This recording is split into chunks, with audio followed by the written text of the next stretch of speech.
ব্যথা পাইছেন স্যারে? কেমনে?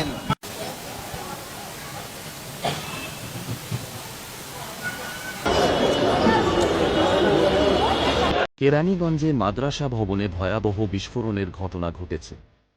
এতে নারী ও শিশুসহ অন্তত ৪ জন আহত হয়েছেন বলে জানিয়েছে পুলিশ।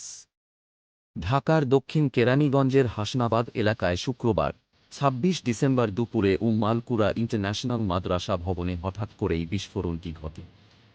বিস্ফোরণের তীব্রতায় ভবনটির একটি অংশ ক্ষতিগ্রস্ত হয় এবং আশপাশের এলাকায় আতঙ্ক ছড়িয়ে পড়ে। ঘটনার পরপরই স্থানীয়রা আহতদের উদ্ধার করে নিকটবর্তী হাসপাতালে নিয়ে যান। তবে আহতদের শারীরিক অবস্থা সম্পর্কে তাৎক্ষণিকভাবে বিস্তারিত কিছু জানানো হয়নি। পুলিশ জানায়, বিস্ফোরণের পর ঘটনাস্থল তল্লাশি চালিয়ে মাদ্রাসা ভবনের ভেতর থেকে বিস্ফোরক দ্রব্য এবং বোমা তৈরিতে ব্যবহৃত বিভিন্ন সরঞ্জাম উদ্ধার করা হয়েছে।